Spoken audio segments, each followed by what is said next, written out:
Hey, what's up, you guys? Bloody Jacob here to bring you my re-review of Batman v Superman: Dawn of Justice. This time we're going to be talking about the Ultimate Edition.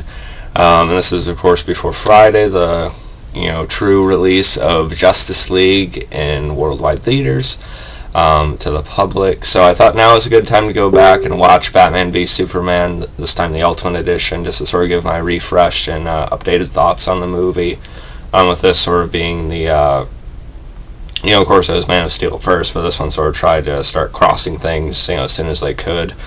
Love Man of Steel, by the way. I'll probably do another video on that one sometime. But I remember when I first seen this in theaters when it came out, I was a little lukewarm on it. There were definitely things I liked about it, but just as a long-time DC fan, and with the animated version, Kevin Conroy and everything being my absolute favorite, I was like, okay, but this is better in the Justice League cartoon, or, I don't know, this movie, it was good, but could have been the greatest of all time had they gotten everything right. And watching it again, now more than ever, I do not understand the people that call this the worst comic book film ever made. I still have the shirt.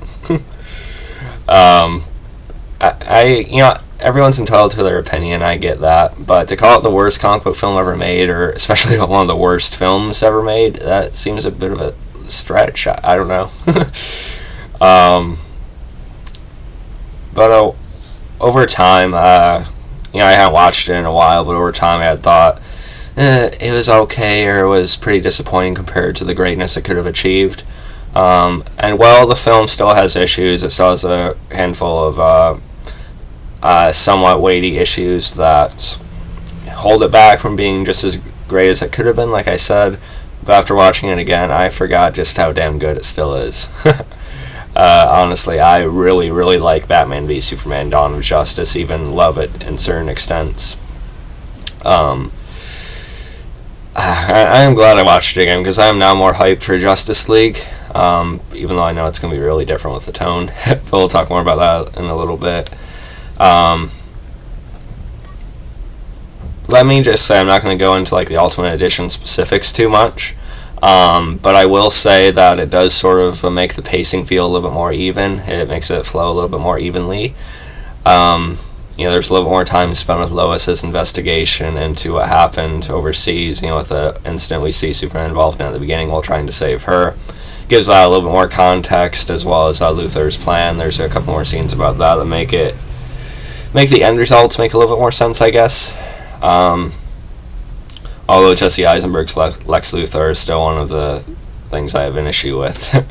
But we'll talk about that again in a little bit. If you haven't seen it for some reason, I'll read you the back of it. Fearing the actions of a godlike superhero left unchecked, Gotham City's formidable vigilante Batman takes on Metropolis's revered savior Superman, while the world wrestles with what sort of hero it really needs. And of course, this movie is directed by Zack Snyder, and I love Zack Snyder. I really liked Watchmen. 300 was okay for what it was. I thought Man of Steel was great. It's, in my opinion, one of the all-time best comic book movies.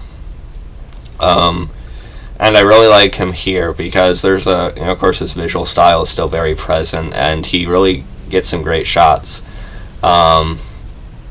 And I really love and appreciate the tone of it as well. It's very self-serious. It's kind of dark. Something we're probably not going to get again in a superhero movie for a while, especially with the DC universe, just because people complain so much about it being too dark now. Everyone wants a light Marvel tone. So I'm glad that Batman v Superman came out when it did and was able to still go for this dark, self-serious tone here. And it's it's a slower burn kind of movie than what some people probably wanted. But I actually appreciate that. It feels more real because of this. Exploring the consequences of Superman and Zod's fight. There's even more time spent with Mother, going around. And just the movie as a whole, it feels self-serious, as realistic as it can be, and pretty damn character-driven as well, which I really liked. Ben Affleck as Batman and Bruce Wayne. I think he did an excellent job here. Ben Affleck was one of my favorite actors before this movie, and I was pretty optimistic when they first announced it, when everyone was up in arms about it. I was like, well, he can do it, guys. And he did. He turned out to be one of the positives that most people still took away from this. I hope he actually sticks with it, because I think as Batman and Bruce Wayne could very well be the all-time best. I just would like to see a solo movie out of him, and hopefully see more of him in the Justice League films. But I think he really definitely has it to make himself the best of all time. So he was great in here. Henry Cavill's Superman, I think, is very good as well. He doesn't get quite as much to do as in his own solo film, of course, but he continues to do a very good job, and I don't think they really could have gotten any better than him. And Gal Gadot as Wonder Woman, she is just a treasure. And especially after watching Wonder Woman, like, the moments that everyone loved in this are even more geek out worthy, because we see how awesome she actually is in her solo film. So any little moment with her is great, and she does have some very good big moments here as well. I think she's mixed in well. Just the right amount of her. And one of my critiques of the movie before was, some of the writing for Batman. Because Batman's my all-time favorite comic book character. It's always been Batman, and then after that, kind of like the Hulk and the Punisher and Spider-Man, maybe Wolverine, people like that. But it's probably changed now, but it's always been kind of like that for me. Batman's always my all-time favorite. I love Kevin Conroy. So when I seen this movie, I was like, okay, Batman wouldn't be quite this, unstable, or he wouldn't be quite that, set in his place to kill Superman. He would look into things more. He'd be more aware of what might have happened overseas, or he might have gotten more context on what actually happened during the fight in Metropolis. But at the same time, I know there's definitely stories and versions where Batman gets more broken as a person. And I love the little things they put into this movie that sort of, give comic book fans a little bit of information that they want, from certain comic book storylines. Like we see the spray paint on the Robin statue from the Joker, which is great. And I almost appreciate that they had Batman a little off the rails in this movie, because he's been doing this for 20 years or more now, I think they say. And after seeing what was probably the death in the family storyline with Joker killing one of the Robins and probably other things he's been through, he's very, very jaded. And I think Ben Affleck really portrays that very well. He has a very low view of humanity and people in general at this point, which is understandable. So it's a very human and real take on Batman, I think, that I actually appreciate. He doesn't really care as much about who he kills, I guess, or doesn't kill. And I think that's something that actually transitions well from this into Justice League, hopefully. With what happens with Superman towards the end of this movie, it really reawakens that sense of hope and justice and real belief that he had and wanted to instill when he started this. So I thought that was actually really, really well done. I know people complain about the Martha thing all the time. Why did you say that name? And I do think that particular moment could have been written slightly differently. But I still think Ben Affleck knocks it out of the park in that scene. I love the sequence where he has those flashbacks of Martha and Thomas. It's really well edited together. I like the music to it and everything. And Ben Affleck's even, good. Again, he nails it even behind that half-broken mask. And people also complain that there wasn't enough, or the fight wasn't long enough between Batman and Superman. I think it's 8 minutes long or something like that. And they say, it's Batman versus Superman, so, they didn't give us what we wanted. I think that would have been more of a complaint if it was actually called Batman versus Superman. It's Batman v Superman, which still kind of means the same thing. But it's like they wanted to make it a little bit more complex than just saying versus, so they put just the V instead. And it really gives it a sense that it's out more than that, and it certainly is. Like I said, it's more character-driven than just being a blockbuster or SmackDown. I know people just want simplicity and fun nowadays, but unfortunately this one wasn't. And it was fun. I'm not saying it wasn't fun. I mean, it's just more complex than just being the simple, fun thing people want nowadays. I thought the fight itself was still pretty good. It's Superman. Of course, he's not really trying that much. He's trying to convince Bruce to help him. And meanwhile, he's not ready for all the kryptonite-type weapons that he has ready. And he still reminds Bruce that if he had wanted it, he would be dead already. And there's even kind of a funny moment when Batman's punching him, and then Superman just stops moving. And it's just like this. And then Batman even starts backing up a little bit.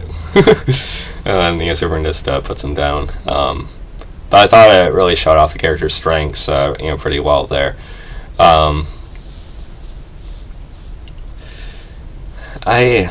I honestly just think this film was very, very well done, and like I said, I didn't like Jesse Eisenberg as Lex Luthor too much. I know they tried to do a different thing with Lex in this one. They tried to make a different type of version of him than people are used to seeing.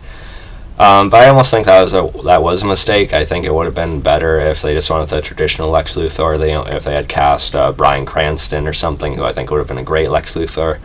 Or even Clancy Brown, who's voiced him in a lot of animated projects. I think he would have been a good live-action one, too, just shave his head. I think that would have been better if he was intimidating and a bigger, figure, like he is in the cartoons and everything. Because Jesse Eisenberg's style definitely comes off more like a Riddler, eccentric kind of character, I guess. Although, like I said, I do appreciate the extra scenes in the Ultimate Edition with him actually laying General Zod's body into the Kryptonian ship and everything, which explains why it turned into Doomsday a little bit more than him just creating Doomsday in his own lab somehow.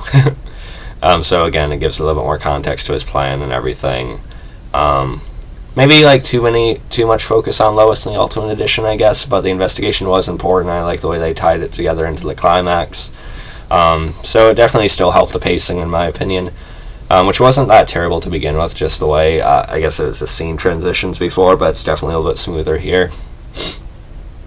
And Doomsday himself, I agree, he probably should have been saved for a Superman solo movie. Like, if I had my way, Superman, Man of Steel would have already had a sequel by now, and then maybe have Doomsday be in the third or something, I don't know, maybe even the second.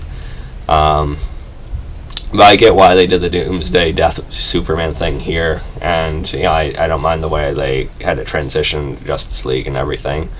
It's still written fine enough. But again, Doomsday himself, I think the design could have been better. I don't think it's quite as awful as some make it out to be, but it would have been great if during the fight, as he was having those surges in power, if he had even more spikes protruding, and then maybe he grew a white beard as well. I think that would have made it all right then and there. But it would also fix it if they just brought Doomsday back in a sequel somewhere, whether it's another Justice League movie or maybe in an actual Man of Steel sequel that we should hopefully still get at some point. That would fix it as well. But despite my issues with the Doomsday design either way, I still thought the climax of the film was just really awesome to watch, visually. Despite my issues with the Doomsday design, I love how it visually looks when he has those surges in power and you see the red energy and everything. It looks really good. And just to see Batman, Superman, Wonder Woman taking him on together was great. You even get a moment where Superman and Wonder Woman actually do a combo tag team move together. Wonder Woman takes him off his feet, and Superman just just sends him slamming into the ground. And then you have Batman, who can't do quite as much as that. But even he still ends up shooting some of his Kryptonian, kryptonite weapons and everything, and getting out of the way as soon as he can.